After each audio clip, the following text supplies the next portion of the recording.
فرشتوں کو نور مانو تو توحید بچی ہے، شرک نہیں ہوتا، فرشتوں کے نور ہونے کا ثبوت ہے ان کے نزدیک، مگر نبی کو نور جیسی کہہ دیا شرک ہو گیا۔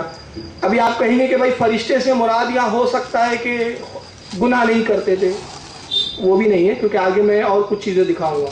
اس کے بعد اس کتاب کے صفحہ 83 پر یہ عبارت تھی جو میں نے ابھی پڑھی حکایت الاولیاء کی، اسی طرح صفحہ نمبر 259 اور حکایت نمبر 242، حکایت نمبر 242 صفحہ 259 پہ یہ مولانا قاسم نانوتوی کے بارے میں لکھتے ہیں۔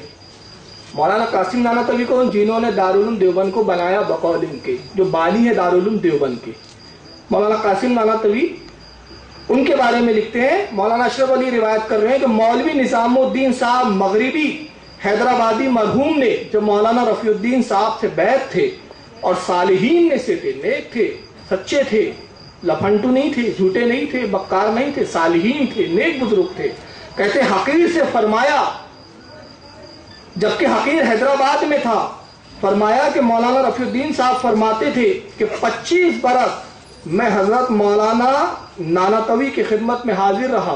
کتنے سال رہا میں مولانا نانوتوی کی خدمت میں؟ مولانا رفیع الدین صاحب اشرف علی تھانوی کو بیان کر رہے ہیں، اب یہ اس کو واقعہ لکھ رہے ہیں، کہتے 25 برس حضرت مولانا نانوتوی کی خدمت میں حاضر رہا اور کبھی بلا وضو نہیں گیا۔ مولانا نانوتوی کی بارگاہ میں جب بھی گیا بغیر وضو نہیں گیا۔ یہ الگ بات ہے آپ درگاہ پہ وضو کر لو تو شرک بدعت، مگر یہ اپنے مولانا کی جب بارگاہ میں جا رہے ہیں تو وضو کر کے جاتے ہیں، اتنا ادب ہے، تو بلا وضو نہیں گیا۔ میں نے انسانیت سے بالا درجہ اس سے بھی اونچا مقام، انسانیت سے بالا درجہ ان کا دیکھا۔ وہ شخص ایک فرشتہ مقرب تھا جو انسانوں میں ظاہر کیا گیا۔ مولانا نانوتوی بھی فرشتہ تھے، مولانا اسحاق صاحب بھی فرشتہ تھے، اور فرشتے نور ہیں۔ اب آئیے ایک دوسری کتاب میں دکھاؤں، یہ بھی مولانا اشرف علی کی لکھی ہوئی، اس کا نام ہے معارف یعقوبی۔ مولانا یعقوب صاحب ان کی جماعت کے عالم میں مولانا اشرف علی کے استاد ہیں، ان کو پڑھایا ہے انہوں نے، اور ان کے قصے بہت اچھے ہیں، بہت ساری رنڈیاں بھی ان سے مرید تھی۔ میں نہیں کہتا یہ حکایت الاولیاء میں لکھی ہے، کبھی موقع آیا تو بتاؤں گا، سہارنپور کی رنڈیاں مرید تھیں ان سے بہت ساری۔ تو بہرحال یہ بہت بڑے عالم فاضل تھے مولانا یعقوب صاحب، تو ان کی ملفوظات ہے اور جس کو مولانا اشرف علی نے بیان کیا، روایت کیا اور تحریر کیا، لکھا ہے۔ چھپی کہاں سے؟ یہ Naushaba publication, DDA flat, new Ranjit Nagar, Nai Delhi 8۔ یہاں سے کتاب کوئی بھی بلا سکتا ہے، یہ کوئی کال نہیں پڑا ان کتابوں کا۔ اس کتاب کا معارف یعقوبی کا صفحہ نمبر 32 ہے۔ واقعہ بیان کرنے سے پہلے میں ایک بات بتا دوں تاکہ آپ کے ذہن میں پھر واقعہ بہت آسانی سے آ جائے۔ مولانا اسماعیل دہلوی کے پیر صاحب تھے سید رائے بریلی۔ مولانا اسماعیل دہلوی جنہوں نے تقویۃ الایمان لکھی اور جس کو سلفی حضرات چھاپتے ہیں آج، وہ کتاب بہت شد و مت کے ساتھ، بلکہ مختار احمد ندوی صاحب جو اس وقت شاید انتقال ہو گیا، ابھی زندہ کو جو ہے ٹھیک سے نہیں پتا، البتہ ابھی کے ہی ہے، مختار احمد ندوی صاحب جو الدرار السلفیہ کے شیخ الحدیث ہے، تقویۃ الایمان جو ابھی الدرار السلفیہ اہل حدیث مکتب سے چھپی ہے، اس کے صفحے اول پہ انہوں نے لکھا ہے کہ قرآن کے بعد سب سے زیادہ پڑھی جانے والی کتاب تقویۃ الایمان ہے۔ تو مولانا اسماعیل تقویۃ الایمان سے بہت معروف ہے، پہچانے جاتے، ان کے پیر صاحب تھے، ان کے استاد تھے سید رائے بریلی۔ اب یہ آپ کے سمجھ میں آ گیا؟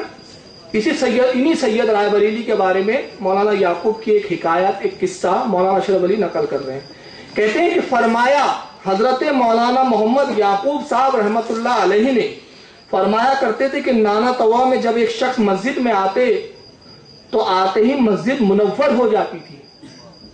جیسی نانوتوی میں ایک صاحب تھے، ایک شخص تھے، مسجد میں جیسے آتے پوری مسجد جگمگانے لگتی تھی، جیسے ٹیوب لائٹ آ گیا، ہالیجن آ گیا، پوری مسجد جگمگا رہی۔ حالانکہ وہ کوئی شیخ یا عالم یا بڑے ممتاز شخص نہ تھے، معمولی دیندار وضع کے آدمی تھے۔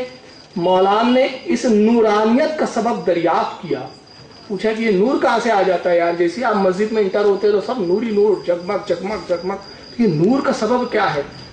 تو معلوم ہوا کہ ان کی حضرت سید احمد صاحب شہید سے ایک مرتبہ ملاقات اور زیارت نصیب ہوئی تھی، اسی کا سبب یہ ہے۔ سمجھ رہے ہیں آپ؟ اور اگر اعلیٰ حضرت یہ کہہ دے تیری نسل پاک میں ہے بچہ بچہ نور کا، تو ہے عین نور، تیرا سب گھرانہ نور کا، شرک ہو گیا، شرک ہو گیا، بدعت، کفر۔ یہ سید رائے بریلی سے ایک بار مل لیے تو یہ اتنے نورانی ہو گئے